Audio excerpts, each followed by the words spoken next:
Bonjour à tous. Troisième jour de confinement et des formations professionnelles de bibliothécaire, le besoin de partager des bihules culturelles étranges commence à prendre le dessus. Et soyons clairs, tout ce qui peut être mis en place pour nous éviter mutuellement de devenir des drones de salon, perdus entre une vie en caleçon et un Tipeee fait du PQ que vous avez stocké, est bon à prendre. Alors normalement, un bibliothécaire, ça parle de bouquins. Mais moi, j'ai plutôt envie de vous parler de jeux et de jeux vidéo. Et autant que possible, de choses que vous pouvez choper de chez vous et jouer depuis votre salon, ou votre Tipeee d'ailleurs.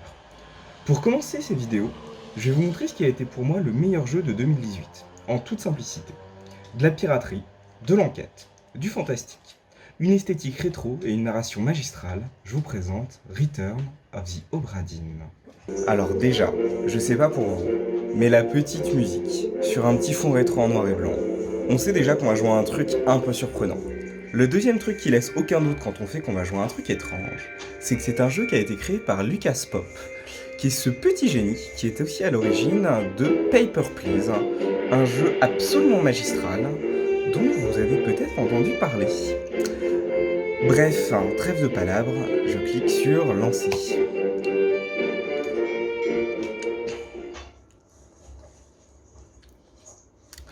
Perdu en mer, l'Obra Dinn. Parce que oui, là je vous ai parlé de piraterie. Ce que je vous ai pas dit en fait, c'est que nous, on va pas jouer le pirate. Non, non, non, non, non.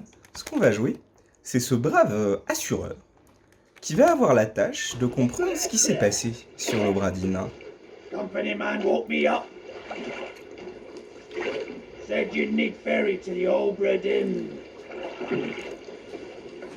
Alors promis, choisir un jeu dont le premier protagoniste commence à tousser, c'était pas volontaire. Late if you ask.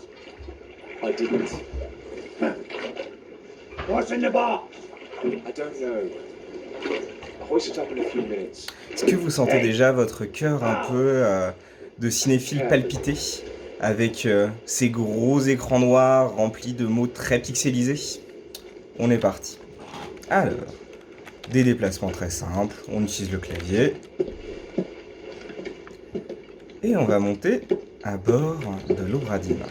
Alors déjà, je sais pas pour vous, mais moi là le choc de voir ce ciel nocturne en noir et blanc constellé d'étoiles, avec, par-ci par-là, des petites choses étranges dans le décor qu'on comprend pas, et, évidemment, la certitude qu'il s'est passé des trucs. Même des trucs plutôt embêtants, a priori. Bref. Ce qui va être intéressant sur ce bateau, c'est que It's too heavy! pour le visiter, on va avoir la chance de profiter d'outils que tous les assureurs, a priori, ne possèdent pas.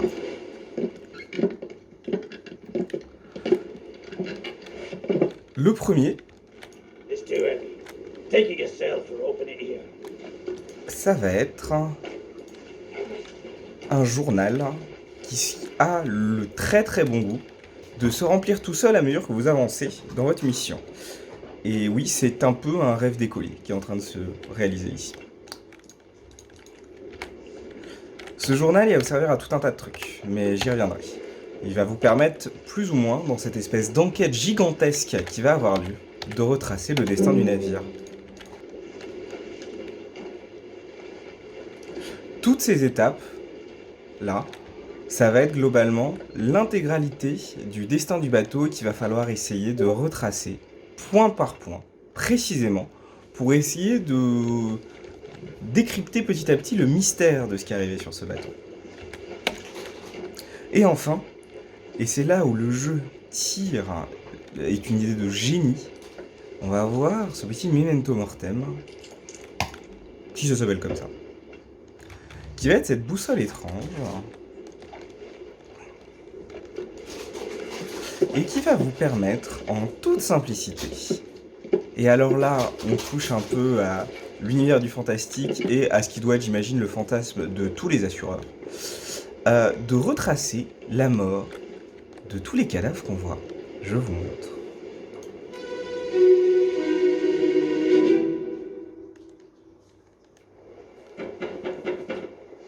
Captain!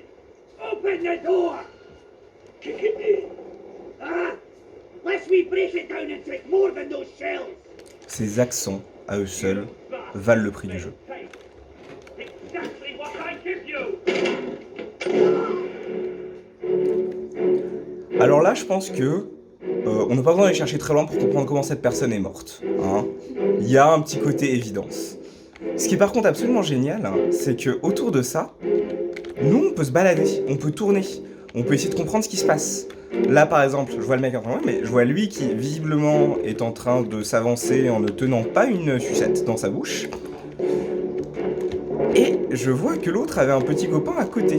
Alors, pas besoin de sauter, pas besoin de déplacement très compliqué, hein, rien de tout ça. Simplement, une espèce de petit jeu d'enquête où il va falloir comprendre ce qui est en train de se passer. Et ce qui est en train de se passer, ça va être aussi comprendre l'identité des protagonistes. Là, ce qui est intéressant, c'est que déjà, je peux identifier à peu près qui est cette personne. Hein, ou le fait qu'on ait hurlé capitaine en ouvrant la porte est tout de même un léger indice. Il y a un espèce de petit temps limité, là vous voyez qu'il est écoulé pour essayer de comprendre ce qui se passe, même si à chaque fois on peut revoir les scènes. Le temps n'est jamais un vrai enjeu.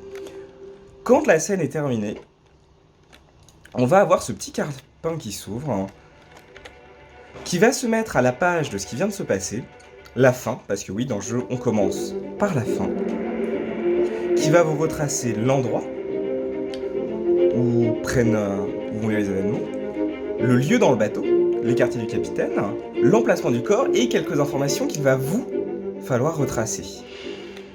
Là, notamment, je pourrais essayer de deviner ce personnage qui se fait tuer, a priori donc par le capitaine, qui c'est. Et quand il faut le déterminer,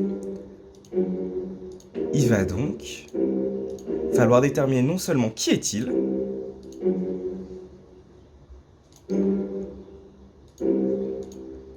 mais comment il est mort aussi.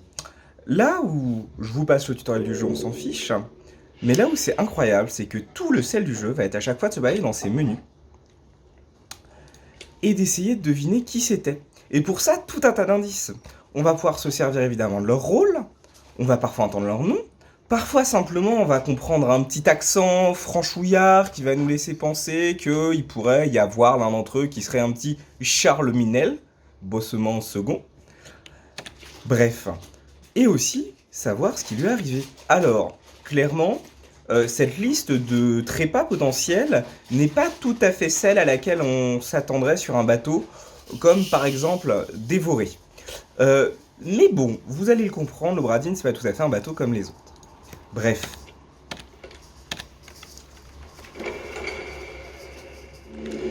Là, je peux donc tout à fait noter que cette personne s'est fait tirer dessus. Alors, tir d'une arme à feu par le capitaine. Par contre, qui est-il? Aucune idée.